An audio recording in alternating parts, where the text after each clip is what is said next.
This video is specifically for empaths who struggle with absorbing everyone's energies, who struggle with setting healthy boundaries, and you identify with others' emotions as your own. If you have a tendency of giving more than taking in relationships, you need to be more proactive about protecting your energy, because the way you show up for yourself sets a template for how others are going to treat you.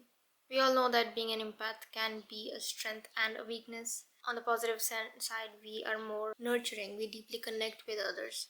We are an amazing friend, co-worker, partner. But on the flip side, we end up keeping others' needs above our own. We struggle with maintaining our sense of identity because we absorb everything. We absorb others' emotions, we absorb others' opinions. We just feel too much and we care too much. It's not something that should be looked at as a weakness. I think it's just something you need to work on, and you need to learn how to navigate life using this part of you. You can't just be indifferent and emotionless. We just need to be more conscious about our compassion. The reason why we give so much in our relationships is because growing up is a high chance. Growing up, we were taught or we learned that love is conditional. It needs to be earned. Validation is external. If you disappoint others, God forbid, if you disappoint others, that's equivalent of you being a selfish narcissist person. So you overly attach everyone's opinion of you, everyone's emotions to your self-worth. You think that their opinion of you reflects your true nature, which is not the case. I recently came across this concept called emotional alchemy. In simple word, it means the art of transmuting energy instead of absorbing it. Because this is the deepest underlying problem here, our tendency to absorb. We are like SpongeBob that we absorb everything. The idea is to either transmute it, to channel it into something constructive, something that actually benefits us, or to just let it go. Depends on what emotion it is. Best way to transform your emotions is meditation. Like I always say, this is a skill that should be taught in schools. Kids should learn how to meditate, because this is conscious breathing just significantly improves your ability to deal with problems in your life. Just learning how to deeply connect with your breath and just being present. That's like half of your problems could be solved if you just mastered this one skill. Journaling is another form of transmuting energies. I would say it's mostly about just trying to make sense of your thoughts and feelings. The longer unwanted emotions stay here, unwanted thoughts stay here, the more power they have over you. So I feel like journaling is a good way to let go and to just write things down, just have more clarity in life. Even physical exercise, like let's say going to the gym or just moving your body, that itself is an amazing transmutation energy. It's not just something that transforms your body, it also transforms your emotions. You can channel it into something that's productive. So that's the whole idea, that people who are empaths, people who absorb a lot of energies, these are the three main things I would suggest. You need to consciously breathe, write things down, and move your body. Which brings me to my next point. Stop taking responsibility for others' emotions. Empaths will do anything to maintain peace. We just have to make sure that everyone is happy. This can be in the form of apologizing even though you shouldn't, rescheduling plans for others' convenience even though it's inconvenient for you. Once you start setting boundaries and you start sticking to those boundaries, your relationships will be tested. People are either going to leave you, or they're going to gaslight you and guilt trip into to make you surrender to your old ways, or they're going to adapt and accept you because they value the relationship more than their ego. And this is something I find so beautiful, because when you start growing, when you start transforming and you start taking a stand for yourself, your relationships naturally they tend to become more deeper. You deeply connect with others. Sometimes those little fights or those little arguments, those difficult conversations, they are the most crucial ones that make your relationships much more fulfilling and deeper. That's the alchemy of life. Be selective of who deserves your energy. Not everyone deserves your love. Not everyone deserves your anger. There's nothing wrong with testing people before letting them into your life. There's nothing wrong in being skeptical in your relationships at the early stages, whether it's a friendship or a romantic relationship. What you're offering here is pure gold. what you're offering is pure love and affection. So the higher the value, the higher the entry criteria should be. I mean, isn't it fair? Listen to your gut feeling, listen to what your intuition is telling you, because we can get really caught up in seeing someone's good side, seeing their light, their positive side, and we amplify that and look at them only through that lens. We don't see them as who they are.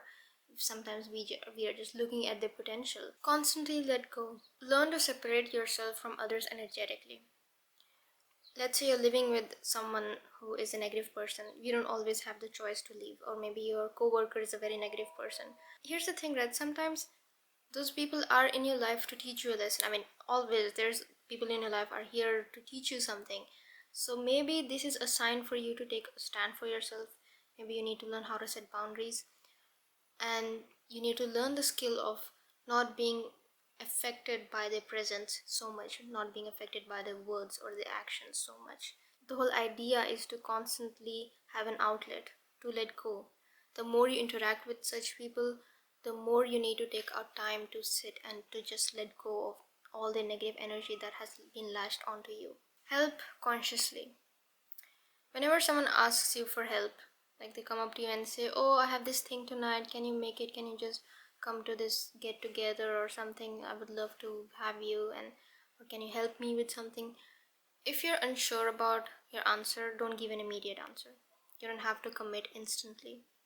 Ask them to wait and sit and just reflect upon your commitments for the day, your energy level. How are you feeling emotionally? Do you think you can help them? Then yes, go ahead, be there for them, show up for them, support them.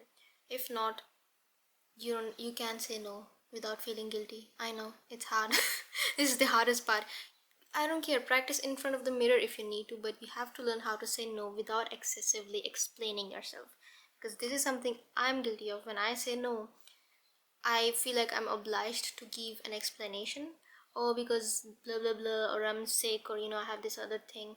Why can't you just be honest sometimes? I know we can't be honest 100% of the time, but sometimes it's good because the other person needs to realize, oh, she like has a sense of self-love, like she takes care of herself, and maybe that will inspire them to take care of themselves more.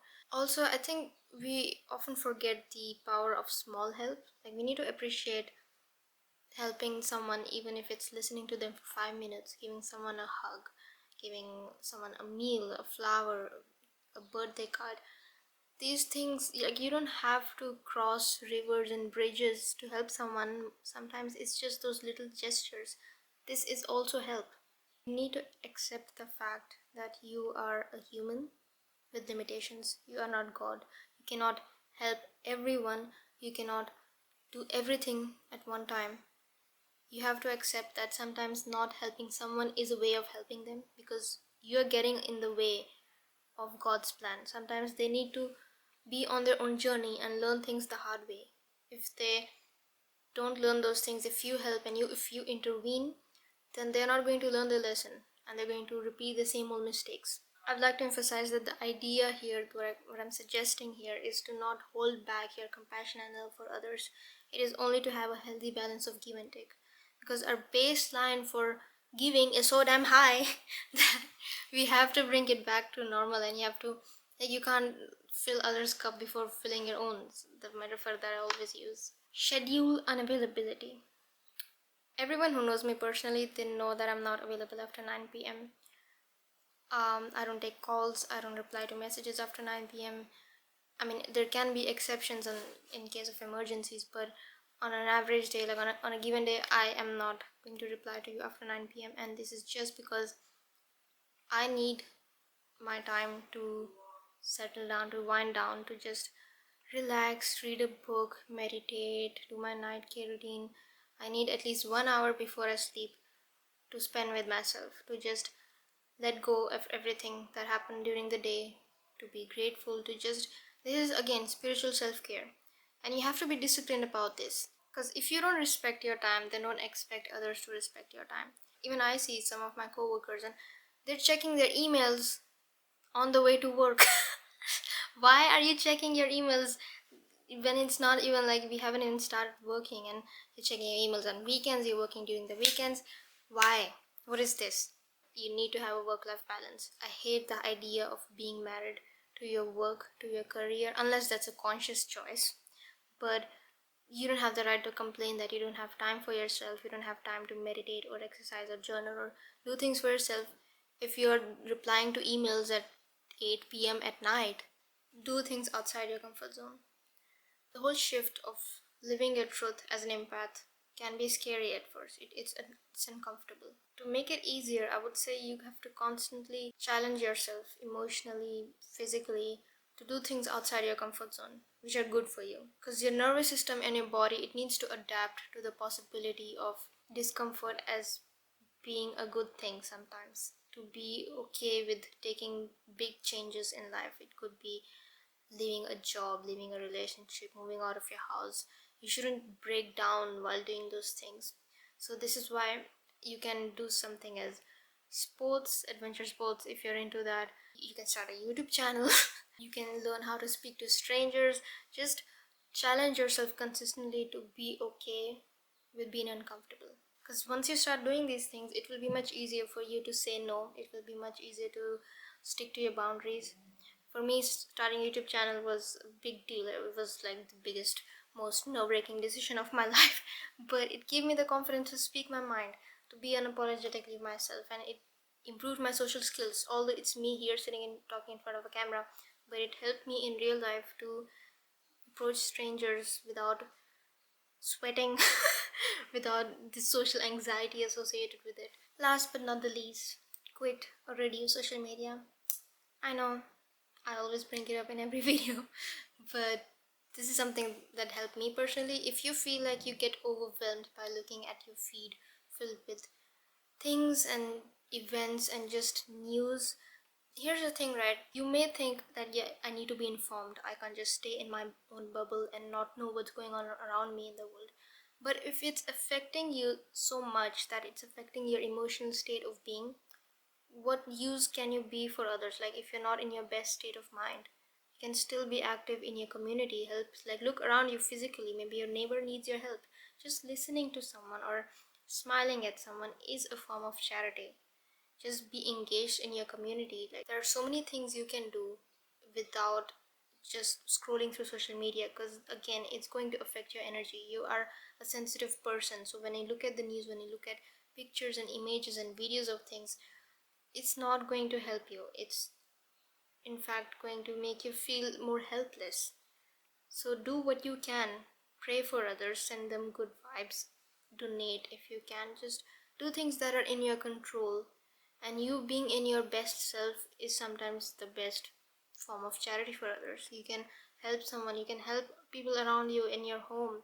So either quit social media or minimize the use and just see how it affects your mental health. This video is a sign for you to take spiritual self-care more seriously. Being an empath can either be a gift or a curse. Now it just depends on how you look at it and how you approach it. It could take you months or years to be more conscious about compassion, to undo all the destructive habits that are affecting your mental health negatively. So I would say, please be patient with yourself, be kind to yourself, and don't criticize yourself for caring too much, because self-criticism is just going to take you further away from the result. I hope this video helps. I would love to read your comments, share your thoughts, your tips, your suggestions on how you deal with the struggles of being an empath. I'll see you in the next video. Bye bye.